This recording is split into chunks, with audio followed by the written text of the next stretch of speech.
After your tubes have spun down, then you can push this latch right here and open the centrifuge.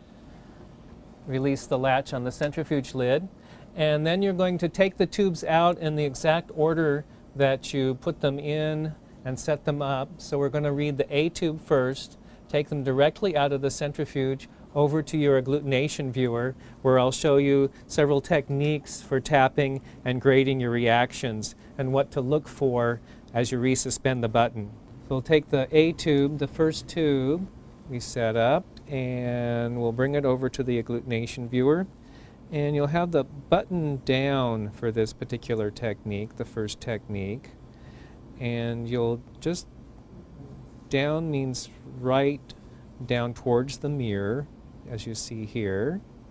And then you're going to give it a little jiggle and a roll, just like this.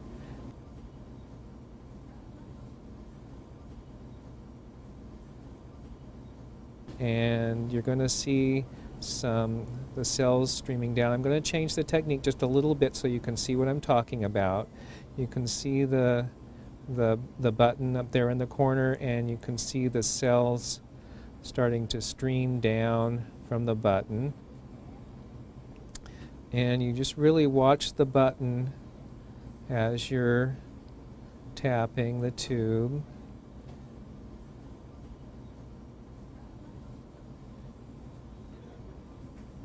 Until the cells are completely off the bottom of the tube. Then you stop.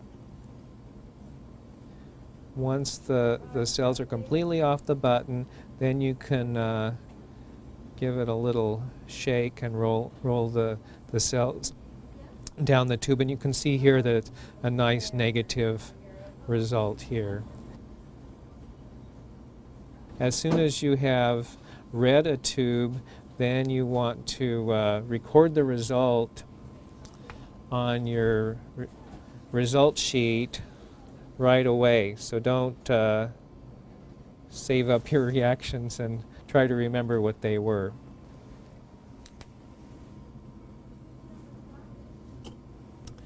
So we're going to show you the second one, a little slightly different technique. In this one, you're going to have the button just up into the corner a little bit like this, and then give it a jiggle and a roll, and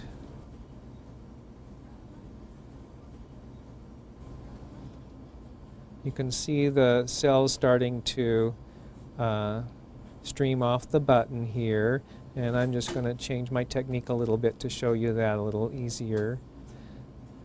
You can see the cells coming off the button here now, and just the saline swirling over the button. That's really what you want to have, is that continuous running of the saline over the button. And then when the cells are completely off, you can roll the reaction down into the tube like this, and you can see again that it's a nice negative reaction here.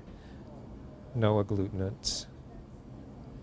If you see a few fine clumps that seem to come off at the beginning, that's probably fibrin, and you can ignore that. And then you record that result.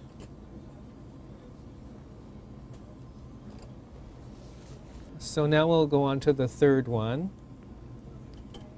and I'll show you a third technique, a slight modification of the last one that I showed you. Again, we're going to have the button just rolled up a little bit into the corner, and then you just want to gently brush the bottom of the tube with your middle finger or your ring finger, and you focus on the button. One of the disadvantages of this method is you do not want to tap too hard. Be real gentle.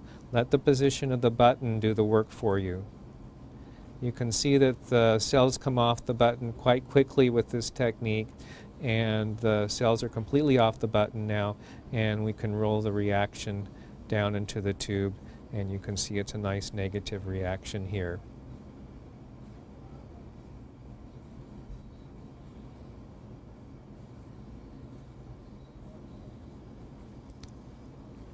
We'll record that reaction and go on to the next tube. which is the D typing. And this is a technique that works well for left-handed. We're going to put the button completely over on the other side opposite the mirror, and a jiggle and rolling it down like this. And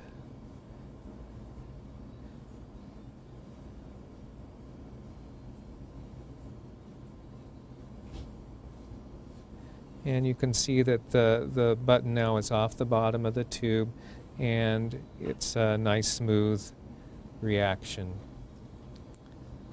So you see this nice smooth reaction there. That's a nice negative. And record the result for your D tube. Okay. And we always have to read the D control.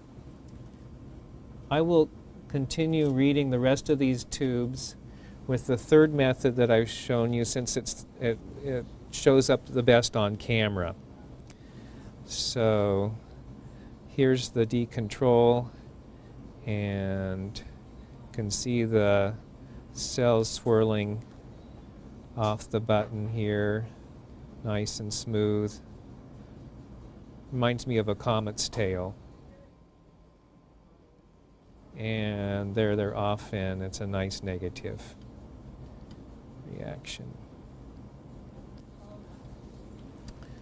Record the result for the D control. So some labs will use zeros for negatives, use a double dash. Now we'll do the first reverse tube, which is the A tube. And what would you expect on this with these results? Yeah, you'd expect positive. So let's see what we have here. Again, I'm going to roll the button just up into the corner a little bit. Some people have trouble seeing the button in this position. In that case, then you can use one of the other alternatives that I showed you where the button is a little more visible to you.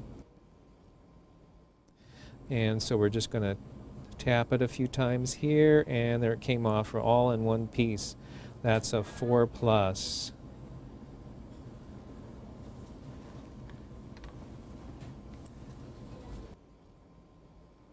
And then the last two, we would expect positive on this one as well. So go, and we'll give it a little tap. Now this one you can see is a little weaker reaction. In fact, actually it looks like we're getting just a little chunking off the button. This is a quite a bit weaker reaction. It looks like 2+. See the agglutinates there? So if this was any weaker, we'd have to repeat it. And record the result for the second reverse tube, the B tube. It was a weaker result. It was a 2+. And this concludes the ABO and RH testing procedure with the demonstration of agglutination and reading and tapping the tubes. And we will continue on with the interpretation of our results. Okay, to begin the interpretation, we look at the cell testing and look at the group. You can see that anti-A and anti-B and anti-AB are all negative. So that would be an O for the forward group, and we'll record that right here.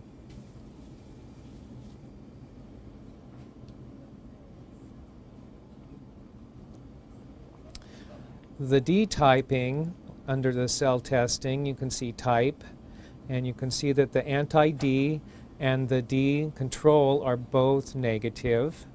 So we can't actually interpret the RH at this point. We're not sure of the RH status of the patient because the anti-D is negative. It could be a weak D or DU that does not show agglutination at this room temperature procedure.